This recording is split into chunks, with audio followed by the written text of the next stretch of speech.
Hey guys, so I am out for a walk and I'm just thinking about the purpose that we are here for. I know each one of us are here on this earth for a purpose, and God has a purpose for each and every one of us. And while I'm thinking about that, we got to think and wonder what our purpose is or what our purposes are. And I remember Joseph. Look how many things happened to Joseph, but he had to fulfill his purpose. And we don't even know if, well, I believe that everything that he went through, he had to fulfill his purpose. I believe that God had a plan for Joseph. Because look at it, at the time he was the youngest son, before Benjamin was born, he had 10 brothers before him, and Jacob was his father, who later was named Israel. And I tell you, Jacob loved Joseph's mother more than the other boy's mother. But look at this. Being the youngest son, or the second to last son, and he was put in charge of everything. Yes, naturally the older brothers would be angry, but angry enough to kill, angry enough to sell him as a slave. Well, they did, because they wanted to kill him at first.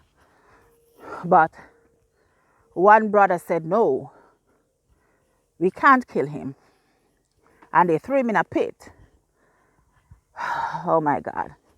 Some things that we go through by the hands of family members. Guys, no matter what, we gotta love our family. No matter what. We gotta love our brothers and sisters. But sometimes we gotta put them aside. Think about you. But back to Joseph. After they sold him to these men going by, sold him for what? 20 pieces of silver, something like that. I don't remember the exact amount, but they did sell him. And after they do that, I'm very far out, I'm going back in. After they do that, they bring him to this whole place where people come in and buy slaves. Okay? Joseph was this person. He would never bow to anybody than God. Only bows to God. He doesn't bow to man. It doesn't matter who that man is. All right. So they bring him to this old auditorium place. And Potiphar came along. And everybody was a hail the great Potiphar, yada yada. And yes, Potiphar wanted to buy him. When Potiphar comes, everybody bowing, he still stands. So people are wondering, why aren't you bowing to Potiphar? And he let them know straight up, I do not bow to man. I only bow to God. Yes, you cannot bow to man, because first thing, man can't give you life. He can't give you everlasting life. So why bow to man? But what threw his brother off, backing up a bit, is that when he told his dream that even his father is going to bow to him, that was what? Take them to the edge and said, no, we are not going to bow to this little boy. He's the youngest one, and that put him in charge of everything. But guess what?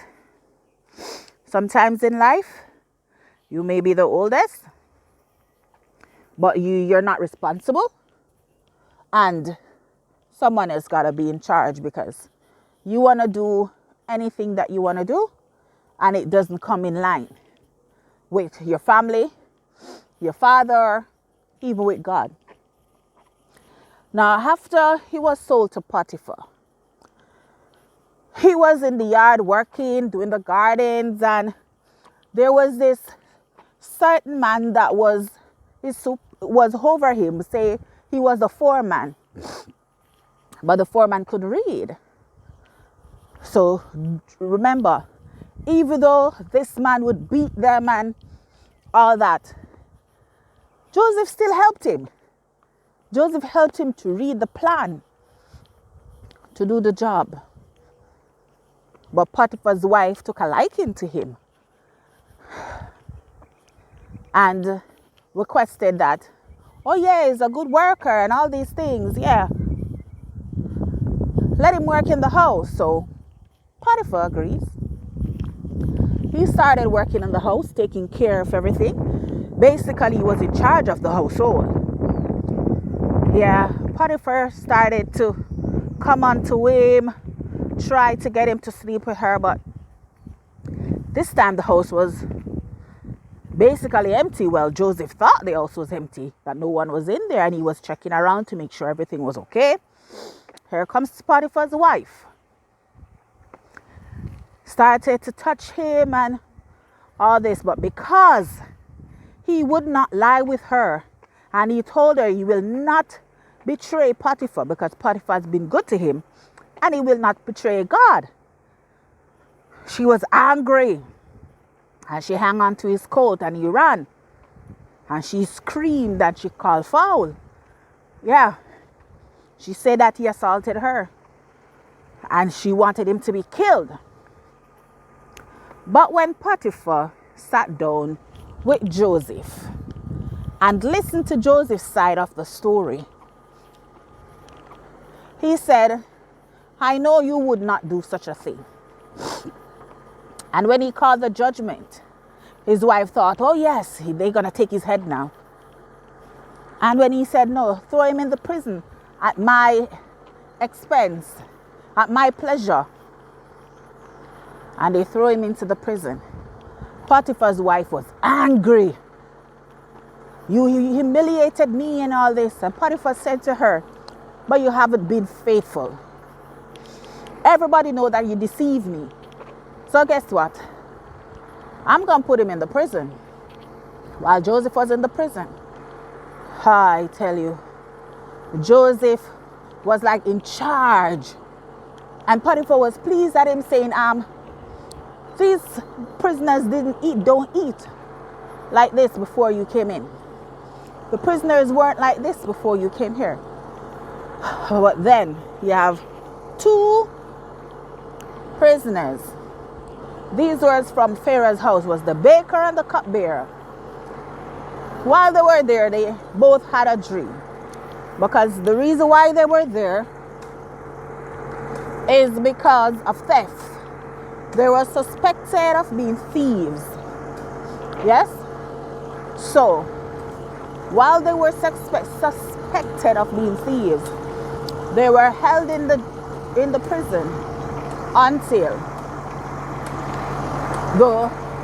Pharaoh came to his judgment. Okay, so we're passing a truck which is cutting down stuff. Ooh, a lot of noise.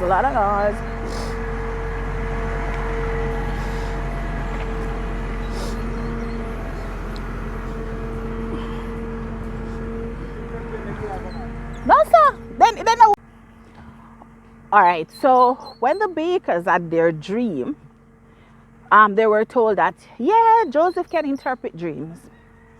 So when they called Joseph, and the cupbearer first told him his dream, and then he said to the cupbearer that in 3 days, he's going to resume his place in Potiphar's house as the cupbearer. Then when the baker told him his dream, he said to the baker, in 3 days, you're going to be hung from the gallows. And he started to hit Joseph. Right away, Potiphar stepped in. Pharaoh found the medallion or whatever it is that the theft was about. And the baker said, "So what's the verdict?" And Potiphar said to the baker that you are guilty and you're going to be hanged from the gallows. So now everybody that knew that he told the dream started believing that Joseph can interpret these dreams. Anyways, now he was still in prison. Now Pharaoh starts having dreams. Pharaoh started dreaming about these 10 fat cows and the 10 skinny cows, and the 10 skinny cows ate up the 10 fat cows, and it doesn't even show because they still look skinny. And then you see, not 10 fat, sorry, 7 fat cows and 7 skinny cows. I don't know where I get 10 from. And then there was 70 ears of corn, nice and flourishing, and 7 skinny ears of corn where all of a sudden grew teeth and ate up the 7 good looking, pretty nice corns. So he called up his magicians and his conjuring people, and he said, "Tell me what my dream means." They couldn't. So the cupbearer said to him, "We have somebody in the prison that I think can interpret your dream." So he was like, "I should talk to a prisoner," and you know how these people, because you still have people like that now, that because you are lower than them financially, or they'll just think that, this person can't tell me nothing. You understand? Because I'm the king, and we still have people like that. But anyways,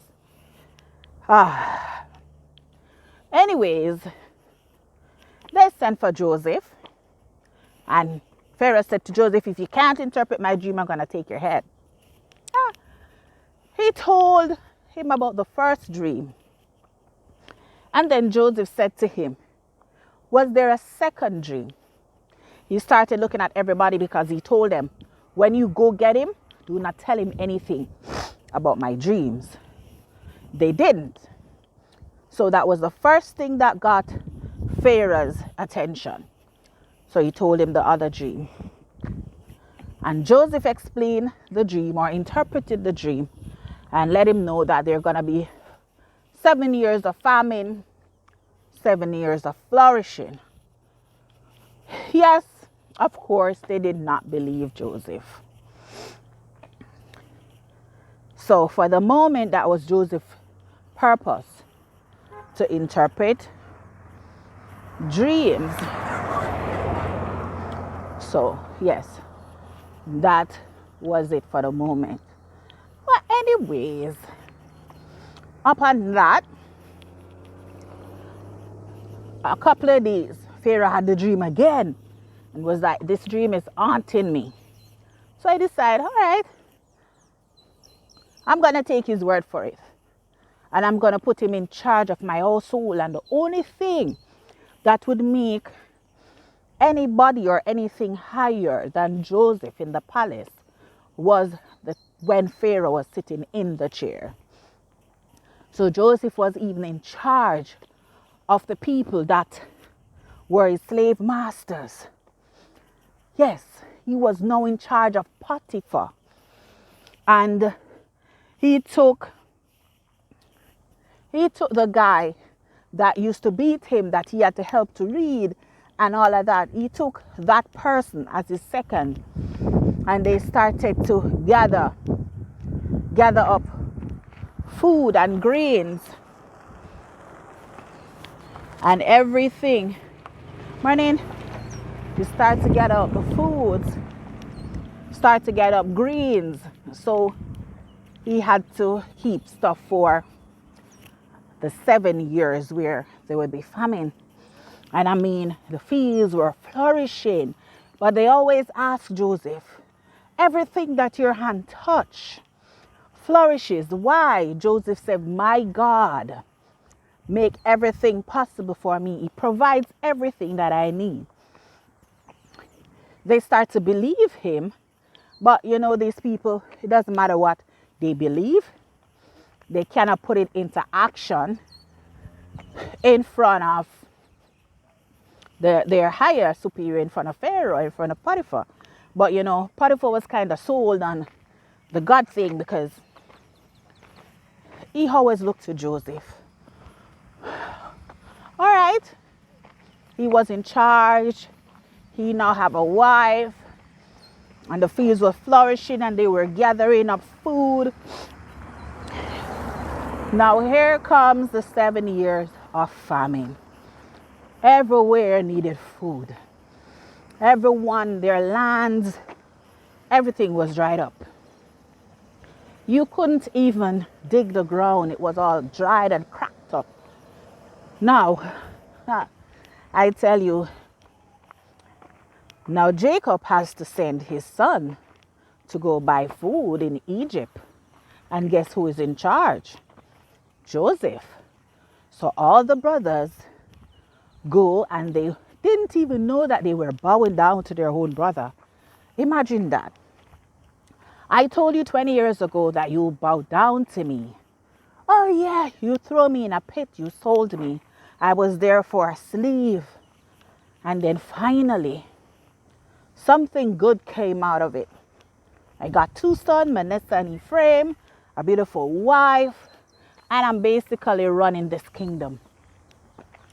Now, when the brothers came, they didn't know it was Joseph.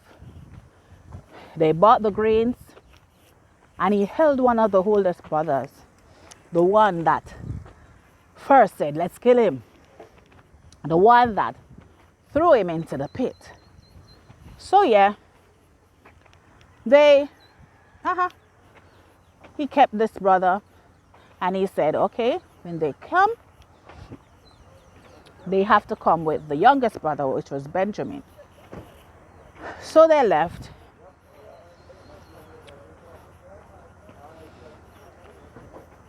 And when they left, stand here for a bit. All right, so when they got there and they knelt down. So after they knelt down to him because they wanted food, and they got the grains and everything, and they were sent back. So while they were sent back, when they got there, they realized what? They realized that the food, the money that they went to pay for the food is still there in the bag. So they basically got the food and got back their money. Oh my, sunny out here. They got the food and they got back the money. So all right, fine. So they were there, and Jacob was worried about his other sons. So he left one, and he was supposed to bring the other son in order for them to come together back as a whole family. So it's a very long story, guys. Trust me, if you read the scriptures and everything, it's a pretty long story, but it is a very interesting story, because when you look at this man coming from a happy family, sold as a slave by his brother, come on, it's heartrending. But here is his brother bowing to him. They send them back. They ran out of food. Now that they ran out of food, they have to bring Benjamin now to go buy more food and to retrieve the other brother. But Joseph had a plan. What Joseph did, he have his foreman place them into seats by their birth, from the oldest brother to the youngest brother. And he eventually revealed himself to them. Everyone seemed to be happy and all of that. And then Joseph Now, eventually took his whole family, moved them to Egypt. So when they all moved to Egypt now, and Jacob came, he could not believe that he was seeing his son that he thought was dead for 20 years, dead for 20 years. And this is actually not where the story ends, but this is where my story ends this morning about Joseph. I am here just saying, Joseph went to the pit. He was thrown in a pit. He was thrown into prison. And then he became the prime minister of a whole country. That's 3 P's. Pit, prison, prime minister. So, guys, I'm here to tell you this morning that whatever you think your purpose is, believe and hang on to it. Not because you hit a dead end, you think you hit a dead end and things are not going according to your plan. Things are not going the way you want it. This doesn't say you're not going to fulfill your purpose. Look, you may be going to a church, in a workplace, and people look down on you. No, don't pay attention to that. Because what the devil or what anybody means for evil for you, God meant it for good. So just remember that you are a purpose and no one can stop your purpose. So believe and trust God that your purpose will be fulfilled. Alright guys, so I hope you like this video. Please subscribe if you haven't subscribed. I know there are a lot of persons that are watching my videos but they haven't subscribed yet. So go ahead and subscribe and share with a friend. Tell that friend to subscribe as well. And you have a blessed and wonderful day. See you in my next video. Bye.